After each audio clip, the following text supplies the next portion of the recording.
Hello everyone and welcome back to our channel. I hope you all are doing well. In today's video, we have with us the Street Fighter by Suzuki, the Burgman Street 125. Special thanks to Dhone Suzuki for providing us this bike for this review. You can visit their dealership for best offers in Pune on Suzuki products. And don't worry because they are following all these safety guidelines issued by the government. And if you are new to our channel, don't forget to hit the subscribe button and ring that bell so you never miss out latest content from Rev Explorers.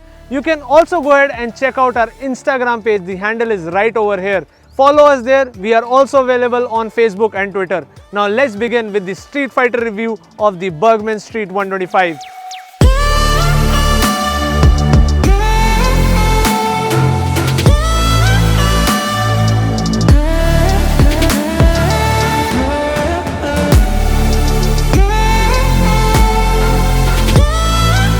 Internally, Burgman Street 125 shares many things from the Access 125, but externally it looks really sporty and beefy. So in the front you have LED headlights with bulb style turn indicators. Along with that is a telescopic front fork.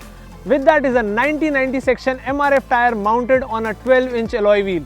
Now this one is the disc variant, so you get to see disc brake in the front. You do have an option to choose for drum brake as well. For your safety, the scooter gets combi braking system. From the side profile, the Burgman Street looks really sporty. It is available in 5 colors and you have different variants to choose from. This one with us is a disc Bluetooth variant which gets Bluetooth connectivity. You also have a standard variant where you get drum brake and no Bluetooth. So this scooter gets a 5.5 litre fuel tank which is 500 ml more than the Access 125 and has the similar fuel efficiency of 55 kmpl.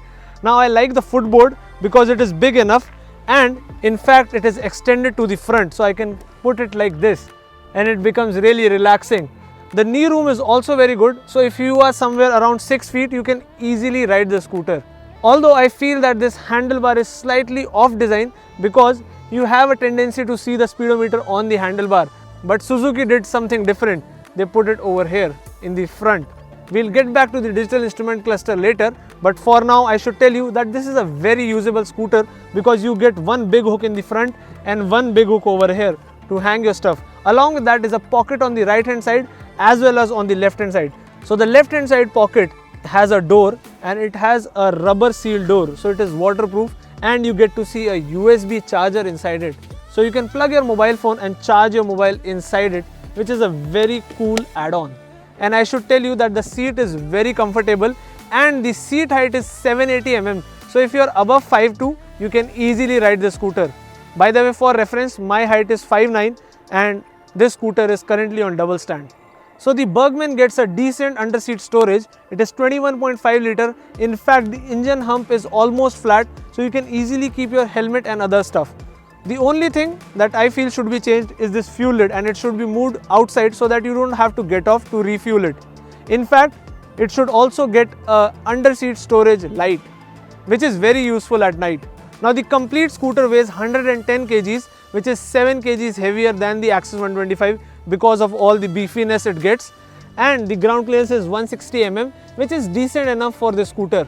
The scooter is powered by the same 124cc air-cooled motor, which is mated with a CVT gearbox and generates a maximum power of 8.7 PS at 6750 rpm and a peak torque of 10 Nm at 5500 rpm. So these figures are same as the performance figures of Access 125. Along with that, you get a 3-step adjustable monoshock in the rear for a comfortable ride. Complementing its sporty profile is a side-hung single barrel exhaust, which is also sporty in looks. Now let's check out how it sounds.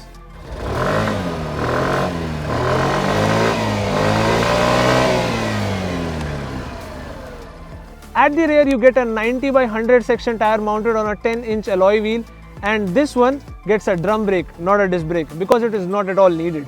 At the tail end is a very sleek looking LED tail light with bulb turn indicators. Along with that, this big grab handle helps the pillion to hold on to the scooter. And now it's time for us to check out the instrument cluster. Now this digital instrument cluster is similar to that on the Access 125. So you get to see the digital speedometer, then you have the digital odometer, digital fuel gauge, digital temperature gauge, and you have the time. Over here is a dot matrix screen which will give you information from the Bluetooth connectivity like the turn-by-turn navigation, missed call alert, message alert, and so on. So that is why if I switch it off and turn it back on, you can see this is a dot matrix screen, and there is a screen over here as well to display information like the caller name and so on. Along with that, you have multiple indicators on the left and the right hand side. So you have the turn indicator, eco indicator, information indicator, engine malfunction indicator and high beam indicator. Now coming to the handlebar, because this is a very distinctive handlebar. On the right hand side you have the kill switch integrated with the self start switch. On the left hand side you have the headlight control, the turn indicator control and the horn. No pass switch available. So it is a single tone horn, decently loud, not very loud, good for the cities. And I should tell you that these mirrors are really good. They have the curvature so that you can remove the blind spot. And now it's time to take the Burgman Street on the street of Pune and see how it performs. But before you go on a ride, don't forget to wear your helmet and follow all road safety rules.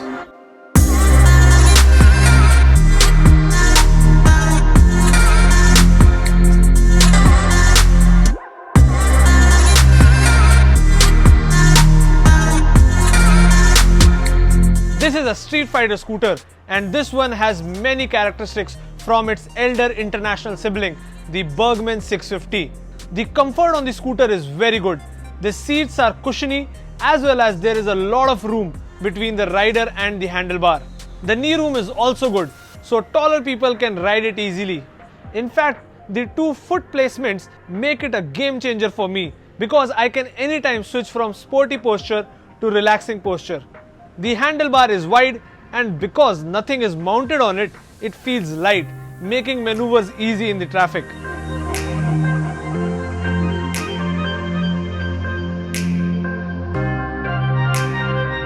The Burgman Street 125 shares the same engine of Axis 125, and we all know how good that 125 engine is in terms of performance as well as refinement. Just like the Axis 125, this is also a good performing scooter, although as it is slightly heavier, the power to weight ratio marginally decreases. But the power delivery is very linear and there are no jerks when you pin down the throttle. The scooter progresses with ease. By the way, when you are pinning down the throttle, there is a snorkeling sound which gives a very sporty feel. The initial pickup is good and the mid-range also pulls well. The scooter can easily attain speeds above 90 km/h. The engine is fairly silent and there are no vibrations to complain of. It is smooth and refined, the way you would expect from a Japanese manufacturer.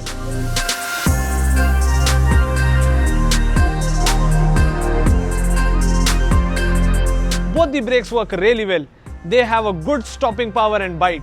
The combi brakes help in controlled braking. However, if you pound hard, the tires will skid. The drum in the rear has a good punch, though it lacks feedback, which is fine. The front gives it a good bite and the crisp precision halt. The front also is low on feedback, but I feel overall it's fine because it is a scooter.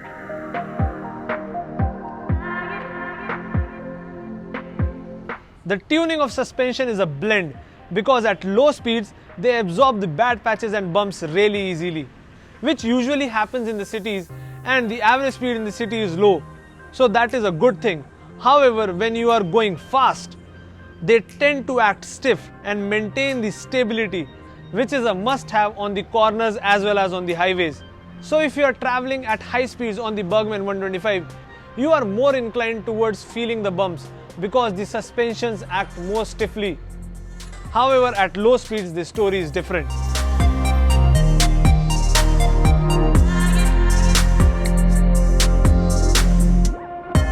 The looks are seriously different and hence it becomes a head turner. The performance is apt considering that it is a 125cc motor. The features are up to date with Bluetooth connectivity and USB charging. The only thing to improve in this scooter is the switchgear quality. I mean, they last very long, but they do not give you that premium feel which you expect from this scooter. However, this is not a deal breaker, but I think Suzuki should consider upgrading the switch gears, maybe giving it a backlit switch gear, which will really make a difference. Our ride with the Burgman Street 125 has come to an end, and it is a very good performing scooter just like the Axis 125. So if you like the Burgman Street 125, you can get it too, starting from 82,000 ex-showroom Delhi all the way up to 85,000 ex-showroom Delhi, which is for this Bluetooth disc variant. With that said, our review has come to an end. I hope you did like this video. Do give it a thumbs up. And if you are new to our channel, don't forget to hit the subscribe button and ring that bell so you never miss an update from Rev Explorers. You can also go ahead and check out our social media pages on Facebook, Twitter and Instagram. If you still have any doubt or any query in your mind, you can leave it in the comment section below or directly get in touch with us on our social media pages. Feel free to share this video with your family and friends, and we'll see you again in the next video. Till that time, stay home, stay safe and ride safe. Bye bye.